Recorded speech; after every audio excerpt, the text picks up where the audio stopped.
Just finished building your gaming PC? Congratulations! Now let's get started on the essential steps you need to take next. First, it's time to install your operating system.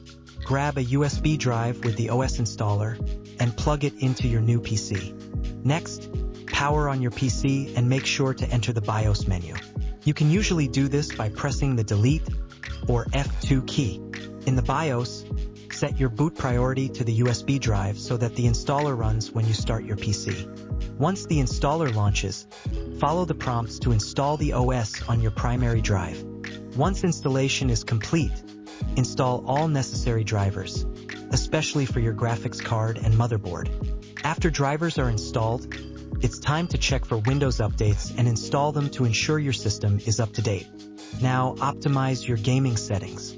Adjust your display resolution and refresh rate in Windows to match your monitor. Don't forget to fine-tune your graphics settings in your games for the best performance and visuals. Consider installing monitoring software to keep an eye on temperatures and performance metrics while gaming. And finally, set up your favorite gaming applications and platforms, like Steam or Epic Games, to begin downloading your favorite games. Now you're all set. Enjoy your new gaming PC and unleash its full potential with these steps.